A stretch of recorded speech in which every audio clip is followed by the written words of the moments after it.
তারা দুঃখ বোঝে।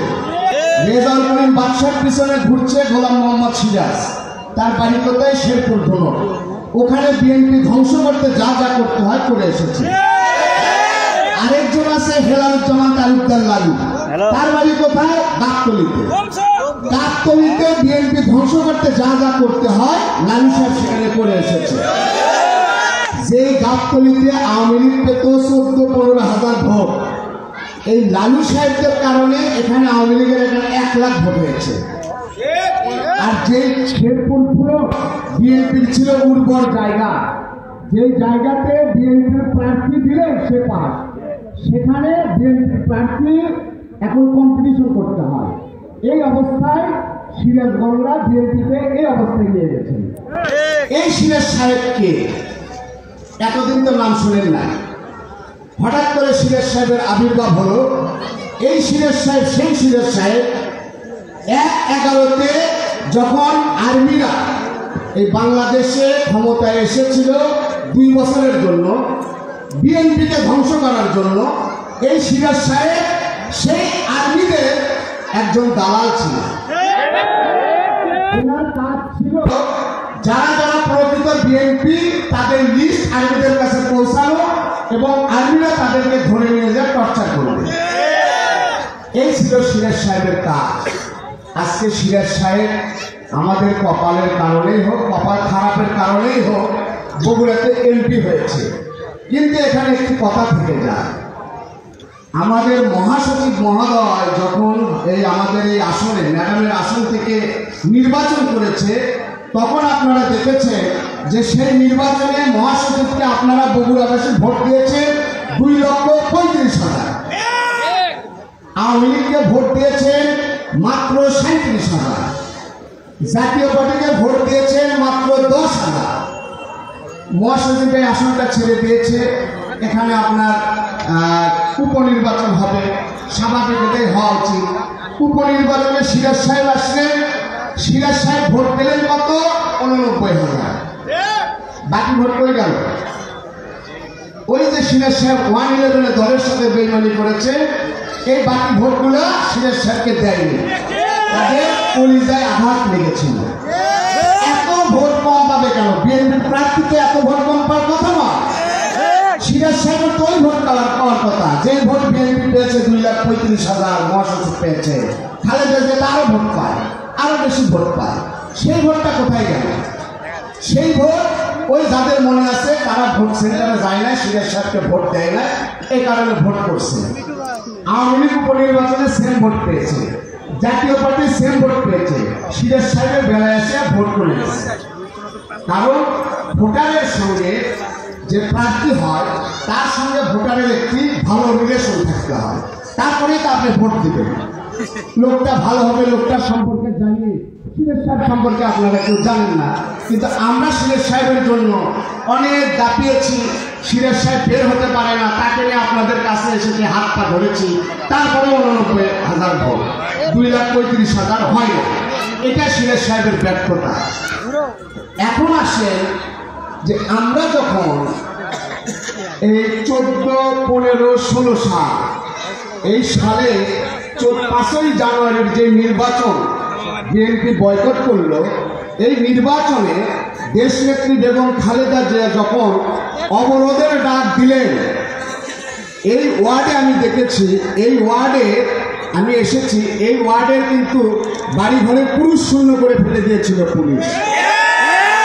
সেই সময় এখানে পুরুষ খুঁজে পাওয়া যায় নাই, প্রত্যেকটি বাড়িতে পুলিশি নির্যাতন হয়েছে, সব ছেলেমেয়েদের উপর পুলিশি নির্যাতন হয়েছে। আমাদের উপর আমরা ধরা পড়েছি, জেলে গিয়েছি, বেরিয়েছি। মাসুদকে গুলি করেছে, আমার কমরেডকে গুলি করেছে, পায়ে ইউসিফকে গুলি করে মেরেছে, শিয়াব গুলি খেয়েছে, মনা গুলি খেয়েছে। আমরা যখন এই সব নিয়ে ব্যস্ত, নেতা কর্মীদের চিকিৎসার জন্য ঢাকা পাঠাতে হবে, দেশনেত্রী ডাক দিয়েছেন, আমাদের প্রিয় নেতা মহান নেতা তারেক রহমান আন্দোলনের ডাক দিয়েছেন। এই আন্দোলনগুলো, এই সরকার পতন আন্দোলনে যখন আমরা শরীর হয়ে সামনের কাতার থেকে আমরা যখন আন্দোলনের নেতৃত্ব দিচ্ছিলাম, তখন কোথায় ছিলেন এই রেজাউল করিম বাদশা? কোথায় ছিলেন গোলাম মোহাম্মদ সিরাজ? কোথায় ছিলেন আলী আসগর হেনা? কোথায় ছিলেন ভিড়ু, কাউকে তো আমরা খুঁজে পাই না। তারা এই সময়টা, পুরো এই সময়টা তারা ঢাকায় ছিলেন। তারা আপনাদের সামনে আসে না, আপনাদের সামনে ঘুরেও তারা তাকায় না কখনো, আপনাদের বিপদ আপদেও দেখে না। আচ্ছা, ওই চ্যাপ্টার গেল। এবার আসেন করোনা। সিরাজ সাহেব এমপি হয়ে গেলেন। একটা রানিং এমপির কাছে আমাদের সবারই প্রত্যাশা থাকে যে বিএনপির একটা এমপি আমাদের জন্য কিছু একটা করবে। আমাদের অনেকের অনেক প্রত্যাশা ছিল, কিন্তু সে কি আসলে প্রত্যাশা পূরণ করেছে? করোনার 6 মাস সিরাজ সাহেব বাড়ি থেকে বের হয় নাই, রেজাউল করিম বাদশা বাড়ি থেকে বের হয় নাই, আলী আসগর হেনা বাড়ি থেকে বের হয় না। তাদেরকে করোনা ধরতে পারে। আমরা যারা আছি, আপনাদের সাথে আমরা যারা ছিলাম, আমরা ওই সময় করোনার সময় বিভিন্ন ওয়ার্ডে গিয়েছি, হাজার হাজার মানুষের সঙ্গে হ্যান্ডশেক করেছি, হাত মিলিয়েছি, কথা বলেছি, তাদের সঙ্গে কোলাকুলি করেছি। ওই 6 মাস কিন্তু আল্লাহর রহমতে আমাদের করোনা আমাদেরকে আক্রমণ করে না। কিন্তু আজকে আমি শুনতে পারলাম যে রেজাউল করিম বাদশাহ নাকি করোনা, সবাই নাকি করোনা। কারণ হচ্ছে, কারণ একটা, করোনা আসলে এলাকায় রিলিফ নিয়ে যেতে হবে, করোনা আসলে দুস্থদের পাশে দাঁড়াতে হবে। এনারা কখনোই দুস্থদের পাশে দাঁড়ানোর মতো লোক নয়। ওই বড় করোনার সময়, যে সময় ক্রাইসিসে এই বগুড়ার মানুষ ছিল, সারা দেশের মানুষ ছিল, সেই সময় তারা কোথায় ছিলেন? সেই সময় তারা ছিলেন না। তাদেরকে সামনের দিনেও পাবেন না, কারণ একজন করোনা রোগী 1 মাসের আগে বাড়ি থেকে বের হতে পারবে না। এনারা ধরে নিছে যে 1-1.5 মাস আর বাড়ি থেকে আমরা বের হব না, কারণ এই সামনে 15 দিন পর লকডাউন আসবে, তখন মানুষের চলাচল সীমিত হয়ে যাবে। আপনার আমার এভাবে করতে পারবো না, করোনা বৃদ্ধি পাবে, শীত আসতেছে। তার আগে তারা এই অপকৌশলটা সৃষ্টি করে ঘরে উঠে গেল। আজকে ভোটের দাবিদার রেজাউল করিম বাদশা, বিএনপি ধানের শীষের দাবিদার। আমি আপনাদেরকে বলবো, আপনাদের মাধ্যমে আমার মহান নেতা তারেক রহমান, আমার আপসী নেত্রী বেগম খালেদা জিয়াকে বলবো, ধানের শীষ অবশ্যই একজনকে দেন, কিন্তু সে প্রকৃত বিএনপি কিনা তাকে দেখে আপনি ধানের শীষ দেন। ধানের শীষের মর্যাদা আছে, যার তার হাতে ধানের শীষ মানায় না। আওয়ামী লীগের এজেন্ট ধানের শীষ নিলে বেখাপ্পা লাগবে, রেজাউল করিম বাদশাহ ধানের শীষ পেলে খুবই খারাপ লাগবে, বেখাপ্পা লাগবে, বেমানান লাগবে। কারণ রেজাউল করিম বাদশাহরা 9 ভাই, 8 ভাই আওয়ামী লীগ করে, 8 ভাই। ওই 1 ভাই ওই যে কিছু বলে না যে ঢপেও কিছু কাটে, ওই রেজাউল করিম বাদশাহ যে কোথায় ভোট দেয়, এটাই তো আমার বোধগম্য নয়। আমি জানি 8 ভাই, 9 ভাইয়ের 8 ভাই আওয়ামী লীগ, 1 ভাই বিএনপি, কেমনে সম্ভব? কেমনে সম্ভব? সে তো বাসাতেই ফেল করে বসে আছে, সে তার বাড়িতেই তো ফেল হয়ে বসে আছে, ভোট সেন্টারে তো ফেল হবে। আসেন সিরাজ সাহেব, বাদশা সাহেব, খেলা হবে। আসেন নির্বাচনে আপনাদের সঙ্গে খেলা হবে।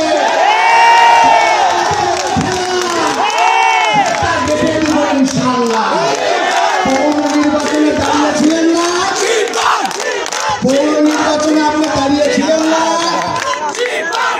বগুড়ার মানুষ উপযুক্ত জবাব আপনাদের দিয়েছিল না। ওই সময় রেজাউল করিম বাদশা পৌরসভার নির্বাচনে দাঁড়িয়েছিলেন একবার, তার জামানত ফেরত করে বাড়িতে নিয়ে যেতে পারেনি বন্ধুরা, তার জামানত আবার ফেরত যাবে না।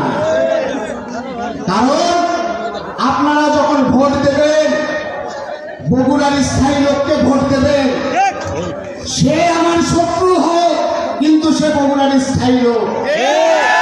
বিদেশি লোককে আমরা ভোট দিয়ে আমাদের নেতৃত্ব দিয়ে দিতে পারি না বন্ধুরা। রেজাউল করিম বাদশাহ বগুড়ার লোক নয়, রেজাউল করিম বাদশাহ বগুড়াতে জন্ম নয়, রেজাউল করিম বাদশার বাড়ি বরিশাল, বরিশালের লোককে আমরা বগুড়ার নেতৃত্ব দিয়ে দিতে পারি না বন্ধুরা। তাই বন্ধুরা, আপনাদের কাছে আমার আকুল আবেদন থাকবে, আপনাদের যে সুচিন্তিত মতামত, এই মতামত ব্যক্ত করার সময় এসেছে গোপন ব্যালটের মাধ্যমে। এই মতামত আপনারা ব্যক্ত করবেন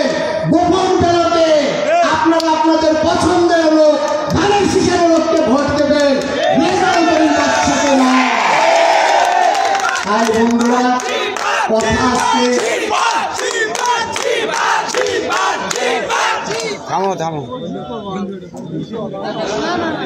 আজকে এখানে বগুড়াতে আজকে বিএনপির মধ্যে আওয়ামী লীগের যেমন দুঃশাসন সারা দেশে চলছে, আমাদের বগুড়াতে সিরাজ সাহেবের দুঃশাসন চলছে, বিএনপিতে লালু সাহেবের দুঃশাসন চলছে।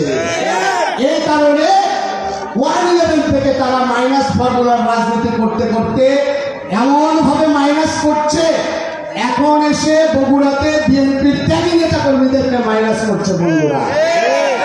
আজকে তাই বলবো, সিরাজ সাহেব, লালু সাহেব, আপনাদের সময় ফুরিয়ে গিয়েছে। আপনারা আর দলে বিভাজন সৃষ্টি করতে পারবেন না।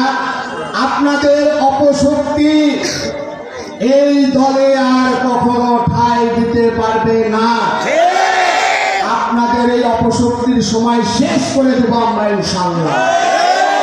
আজকে তারেক রহমান আমাদের প্রিয় নেতা, আমাদের প্রিয় নেত্রী, আমাদের খালেদা জিয়া খুবই অসুস্থ, আমাদের প্রিয় নেতা তারেক রহমান অনেক অসুস্থ। আজকে তারা অনেক চাপে আছে।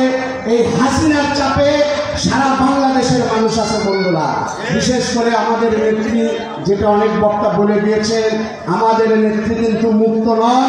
আমাদের নেত্রীর উপর যেভাবে হাসিনা নজরদারিতে রেখেছে, এইভাবে একটি লোক বেঁচে থাকতে পারে না। স্বয়ং আল্লাহ তাকে সাপোর্ট করছে। আমার নেত্রীর প্রতি আল্লাহর অনেক দয়া হয়েছে, অনেক অসীম দয়ালু আল্লাহ আমার নেত্রীকে ভালো রেখেছে।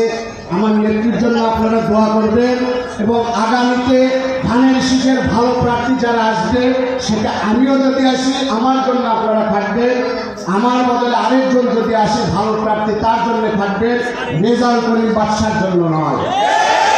পরিশেষে সবার সুস্বাস্থ্য দীর্ঘায়ু কামনা করে আমি আমার কথা বলা শেষ করছি। খোদা হাফেজ। বাংলাদেশ জিন্দাবাদ। শহীদ অমর হোক দেশনেত্রী এবং খালেদা জিয়া জিন্দাবাদ।